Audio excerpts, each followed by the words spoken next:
Shalom, shalom frères, shalom sœurs en Christ. Je nous bénis tous dans le nom précieux et glorieux de Jésus.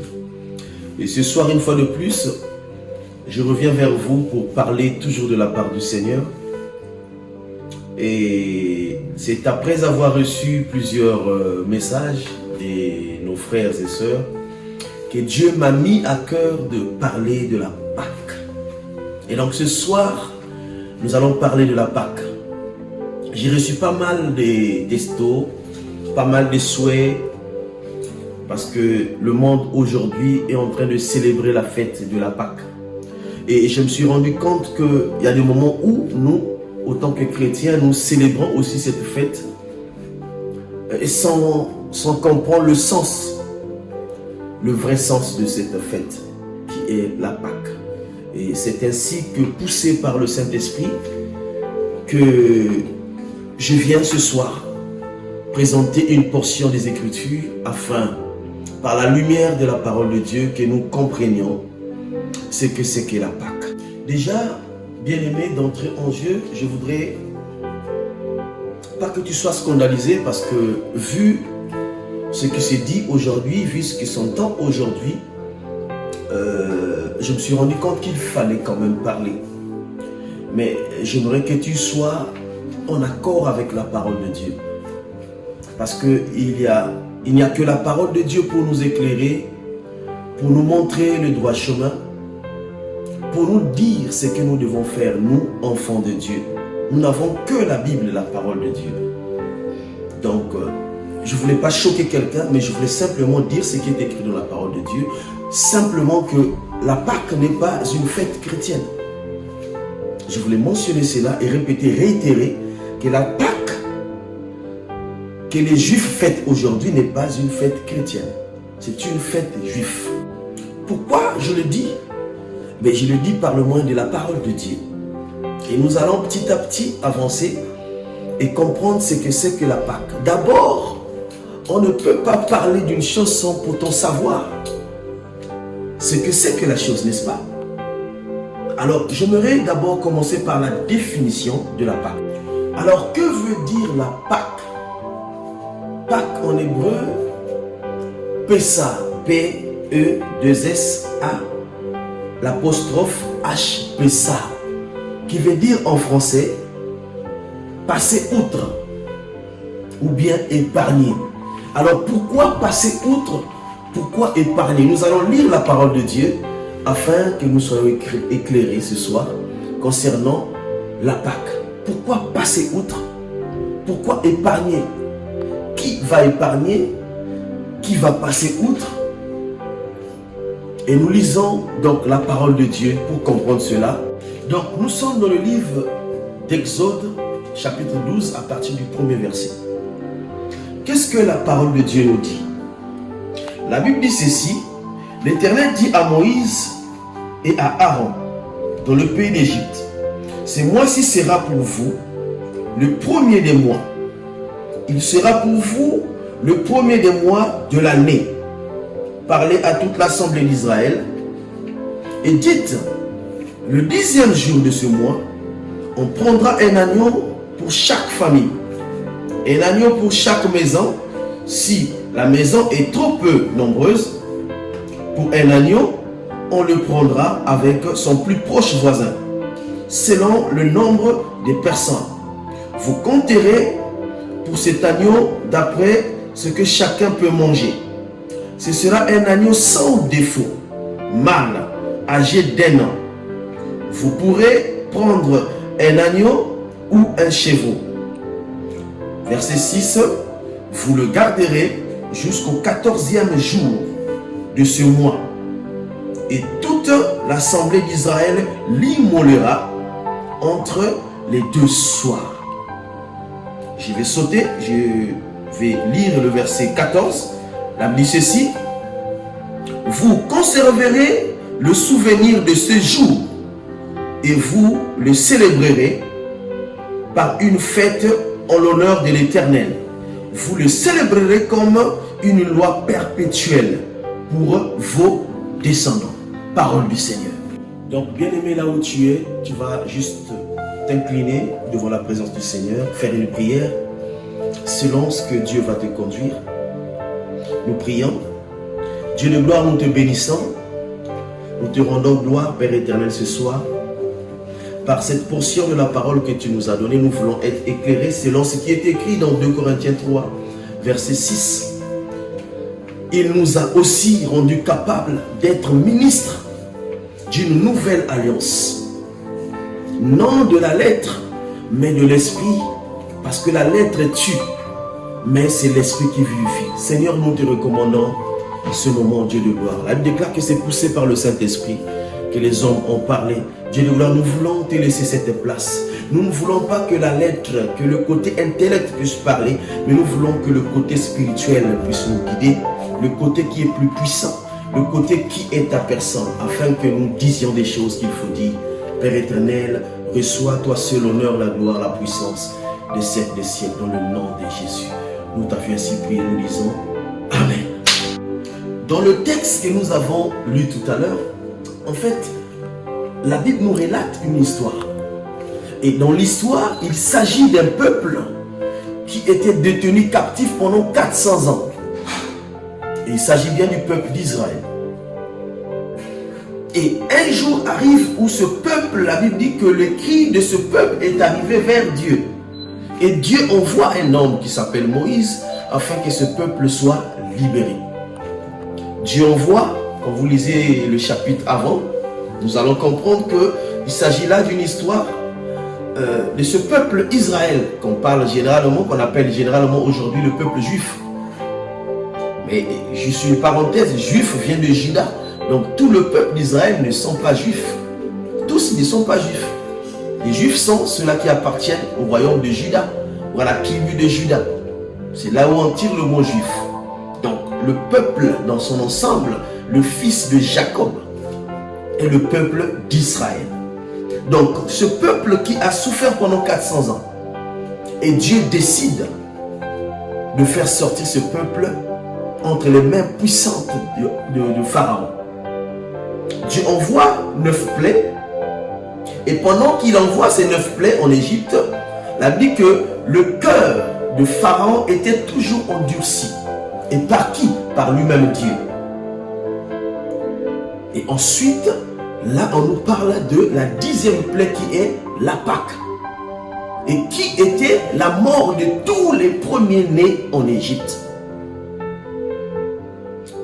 Une mort qui devait frapper tout, mâle, femelle, homme, femme, animal, tout ce qui vivait en Égypte devait mourir.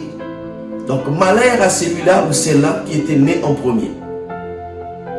Il devait mourir ces jours-là. Et c'est là que la Bible dit que le cœur de Pharaon avait lâché. Et il était obligé de relâcher ce peuple.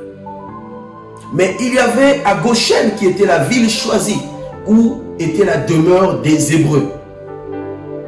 Dieu donne une recommandation en disant que voici, vous allez prendre un agneau d'un an, bien-aimé. Un agneau d'un an. Un agneau sans défaut. Et d'ailleurs, il précise que ce mois sera pour vous le premier mois. Le premier mois, juste une parenthèse pour notre connaissance, que les Juifs n'utilisent pas le même calendrier que nous utilisons aujourd'hui. Ils ont leur calendrier et ce qu'ils sont en train de fêter aujourd'hui comme fête, la Pâque, n'est pas selon le calendrier Constantin que nous lisons aujourd'hui, mais selon le calendrier juif, par ordonnance de Dieu. Donc le premier mois pour eux, c'est le mois Nissan. N-I-2-S-A-N. C'est le premier mois. Le premier mois qui est compris entre mars et avril.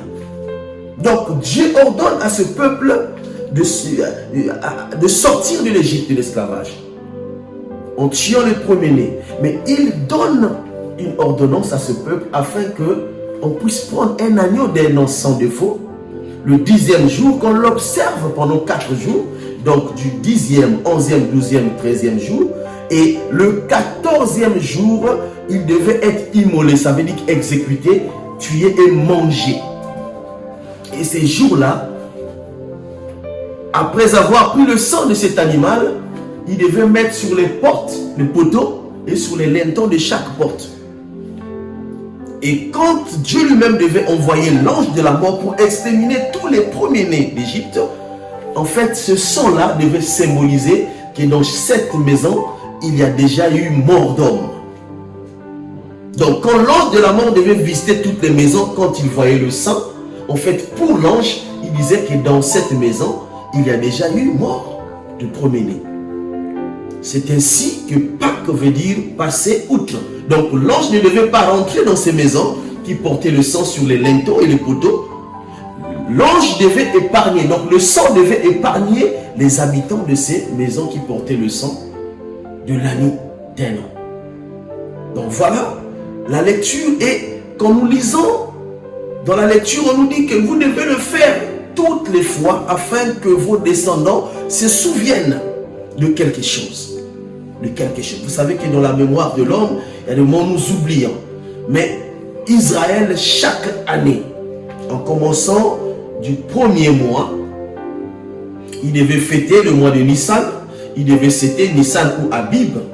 Vous pouvez entendre Nissan, vous pouvez entendre Abib, c'est le même mois, qui peut être appelé par Nissan ou Abib. Donc, à compter du premier mois, il devait compter des fêtes. La première des fêtes devait être la fête de Pâques, qui veut aussi dire en d'autres termes l'indépendance, la libération. Donc toutes les fois que les Juifs, les Israélites devaient fêter, célébrer cette fête-là, c'est en souvenir de leur souffrance en Égypte. C'était en souvenir. C'est-à-dire que peu importe ce qui devait devenir un jour, mais qui devait souvenir que quelque part, nos parents ont souffert. Nous avions souffert. Pour notre connaissance, et quand nous lisons la parole de Dieu, dans le livre de Lévitique 23, Dieu, après la sortie du peuple, il a ordonné à ce peuple de fêter, en fait, durant l'année 7 fêtes. 7. Donc les Juifs, jusqu'aujourd'hui, dans leur calendrier, dans l'année, ils ont 7 fêtes. La première fête, c'est la fête de Pâques, la fête des pains sans levain, la fête des prémices, la fête de Pentecôte, la fête de trompette, la fête des expiations, la fête du tabernacle. C'est la dernière fête. Mais parmi ces 7 fêtes, ils ont 3 grandes fêtes solennelles qu'ils appellent les fêtes de pèlerinage. Il y a la Pâques, il y a la fête de Pentecôte, il y a la fête de tabernacle. Donc là, c'est juste une parenthèse pour nous signifier. Ça veut dire que si nous, aujourd'hui, nous fêtons Pâques comme les Juifs, nous devons aussi fêter ces 7 fêtes. N'est-ce pas? Ces 7 fêtes qui sont en Israël. Parce que eux, ils ont fêté jusqu'aujourd'hui. Nous avons donc là expliqué ce que c'est que la Pâque juive. Ou ce que c'est que la Pâque des Israélites ou hébraïques. Donc, nous ne pouvons pas célébrer en même temps qu'ils sont en train de célébrer leur Pâque selon les rituels, parce qu'il y a beaucoup de choses là dans la Pâque que nous, aujourd'hui chrétiens, nous ne pouvons pas, que nous ne pouvons pas réunir. Maintenant, nous allons rentrer dans la deuxième phase qui va nous expliquer ce que c'est que notre Pâque chrétien. Donc, c'était cette phase-là que je venais d'expliquer tout à l'heure. C'était pour nous amener à comprendre ce que c'est que la Pâque juive. Donc, pendant qu'ils sont en train de célébrer cette Pâque, nous, les chrétiens, nous ne pouvons pas célébrer cette Pâque de la même manière. Parce que pour eux, dans leur calendrier, ils sont au premier mois. Or, nous, notre calendrier, aujourd'hui, là, nous sommes en avril. Nous sommes en avril. Or, selon la recommandation d'Exode 12, si c'était le premier mois aujourd'hui, on devait le célébrer en janvier. C'était en janvier. Alors, tout cela nous prouve à suffisance que la fête juive n'a rien à voir avec la fête chrétienne. Maintenant, nous allons avancer dans la phase 2 pour maintenant comprendre. Parce que je n'ai pas dit que les chrétiens ne doivent pas célébrer la Pâque. Ça, je n'ai pas dit non. Mais nous avons une manière à nous de célébrer la Pâque. ce n'est pas la même Pâque. Nous avons notre Pâque à nous, chrétiens. Et c'est ce que nous allons découvrir tout à l'heure, selon la lumière des Écritures. Alors, je m'interroge, je me pose une question, quelle est notre Pâque en tant que chrétien aujourd'hui? Quelle est notre Pâque? Quelle est notre Pâque? Et nous allons lire une portion des Écritures afin de comprendre quelle est la Pâque chrétienne aujourd'hui. Dans les 4 évangiles, c'est-à-dire Matthieu, Marc, Luc et Jean, ils en parlent de notre Pâque. Mais encore une parenthèse pour nous signifier que les 4 évangiles ont intervenu dans la parole dans l'ancienne alliance. Parce qu'aujourd'hui, souvent, nous faisons cette erreur, croyant que la nouvelle alliance commence à partir de Matthieu. Non. La nouvelle alliance commence à partir du livre des Actes des Apôtres. Les débuts de l'Église. Par la mouvance du Saint-Esprit. Donc, il y a Matthieu qui en parle de notre Pâque. Il y a Marc qui en parle. Il y a Luc aussi qui en parle. Et aussi il y a Jean qui parle. J'ai lu une portion dans le livre de Jean 6. Il dit que Jésus a enseigné. Il a enseigné, il arrive à une période, il dit, bon, maintenant, vous allez manger ma chair et vous allez boire mon sang. Et ce jour-là, le nombre de disciples avait complètement diminué. Pourquoi? Parce que pour eux, même pas seulement pour eux, mais pour le monde, nous savons que dans le monde de la sorcellerie, en fait, quand on arrive à ce stade-là, c'est pour initier une personne à pratiquer l'occultisme. Mais c'était une parabole qu'ils n'avaient pas compris. Alors il y a beaucoup de gens qui ont désisté. Qu'on appelle la sélection. Parce qu'il y avait des hommes qui devaient être appelés selon ce que Dieu avait réservé des hommes, prédisposer leur cœur afin qu'ils appartiennent à lui. Et de là, les gens ont fui, ont quitté Jésus. Mais tout ceux-là que Dieu avait appelés sont restés. Mais je voulais quand même lire dans le livre de 1 Corinthiens 11, où Paul nous parle de la Pâque. La Sainte Seine, qui pour nous devient la Sainte Seine. Écoutez bien. Qui pour nous devient une Sainte Seine. Ça veut dire qu'un repas sacré, ou le repas du Seigneur. Donc, Paul change d'appellation de la Pâque. Il change de nom. Un repas sacré. Et nous allons lire pour nous, afin de comprendre ce que c'est que réellement la Pâque pour les chrétiens. La Bible dans le livre de 1 Corinthiens 11, à partir du verset 23 jusqu'au verset 26, elle dit que car j'ai reçu du Seigneur, c'est Paul qui parle aux Corinthiens, ce que je vous ai enseigné. C'est que le Seigneur Jésus, dans la nuit où il fut livré, prit du pain et après avoir rendu grâce, le rompit et il dit, ceci est mon corps. Il est rompu pour vous, faites ceci en mémoire de moi. De même après avoir soupé, il prit la coupe et dit, cette coupe est la nouvelle alliance en mon sang. Faites ceci en mémoire de moi toutes les fois que vous en boirez.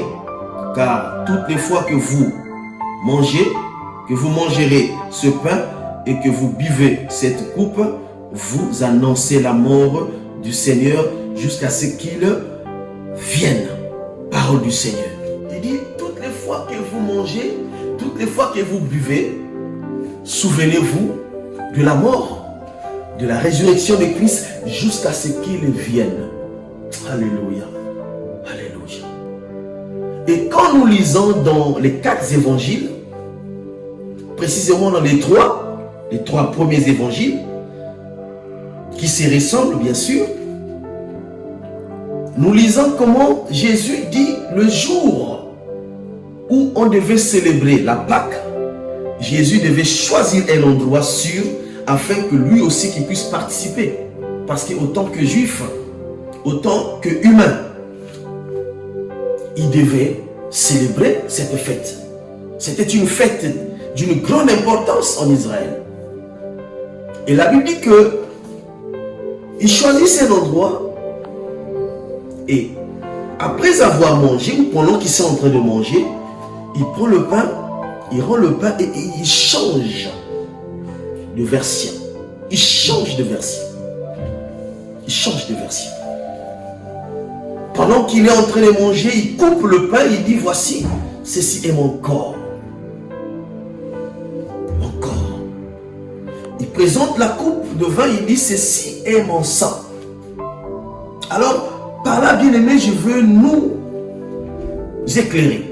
En disant que pendant qu'ils sont en train de célébrer la fête de Pâques, en fait, les Juifs sont dans l'ignorance que le véritable agneau était déjà introduit et que c'est lui qui devait donner sa vie afin que tous ceux-là qui croient en lui ne périssent point, mais aient la vie éternelle. Parce que la véritable indépendance, la véritable sortie de la captivité pour aller à Canaan, le pays où devait couler le lait et le miel, c'était par le chemin de Jésus. C'est ainsi qu'il est écrit qu'il est le chemin, la vérité et la vie.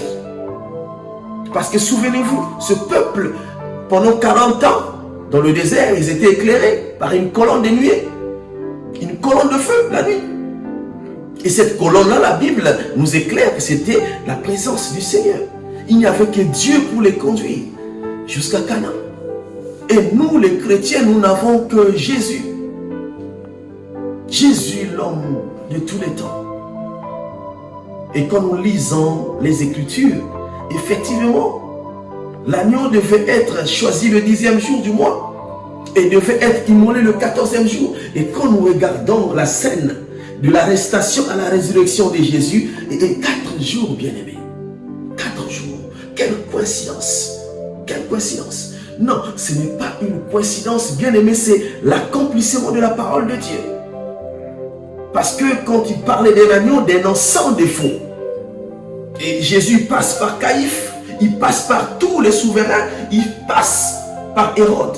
Et une parole est dite, je n'ai vu aucun mal sur cet homme, aucun mal. C'est-à-dire que là, il décrète l'agneau sans défaut.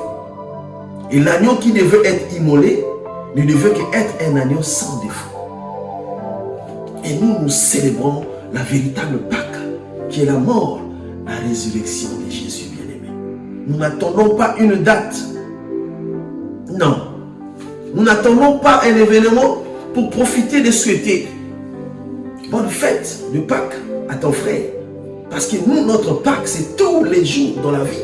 Et quand nous lisons la parole de Dieu, nous comprenons que de toutes les fois que nous nous alimentons de cette parole, nous nous souvenons de la mort. De cette folie que ce monde ne peut comprendre. La mort et la résurrection de Christ.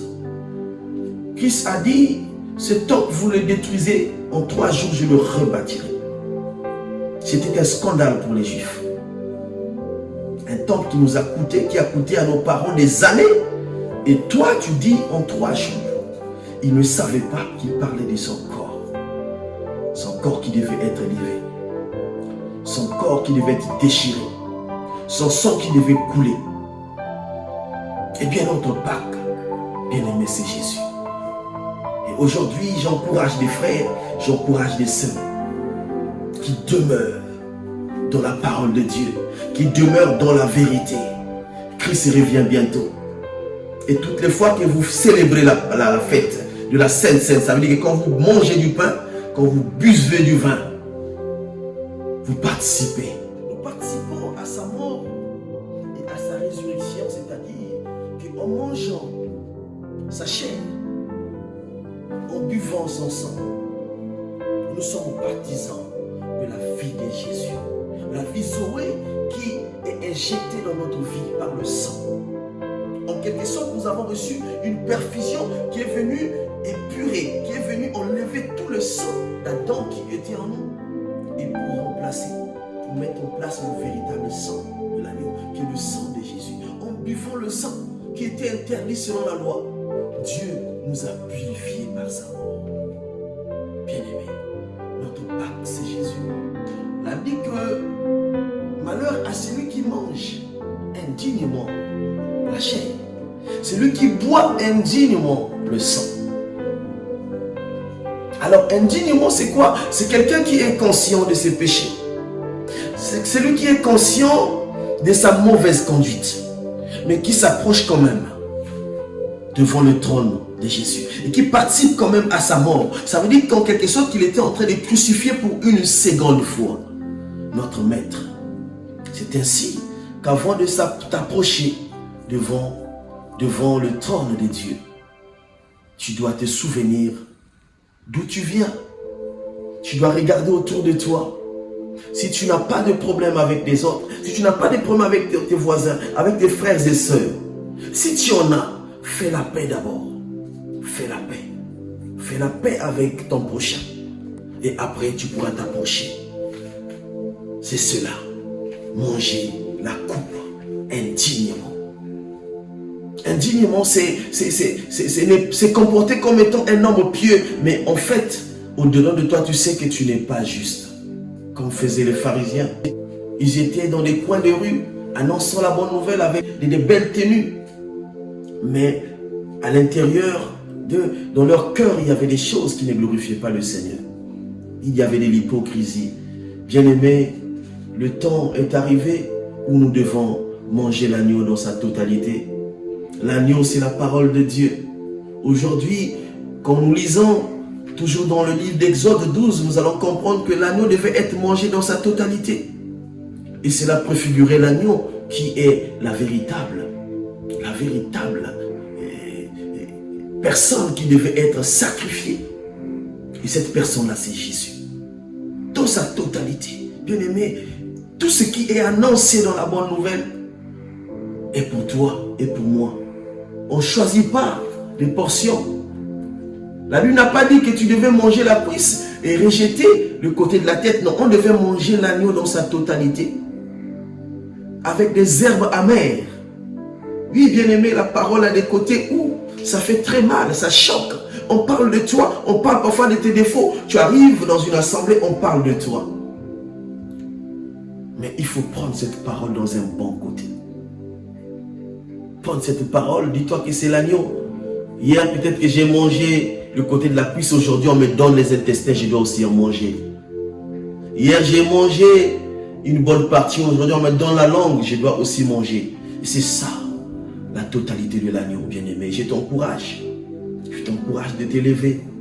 Parce que le temps est venu. Le temps est proche. Il a dit que le temps est proche. Et l'agneau est là. L'agneau est là. Il viendra comme un voleur. Et nous devons nous lever. Je vais faire une prière, bien-aimée, pour clôturer cette partie. Tu élèves tes mains là où tu es.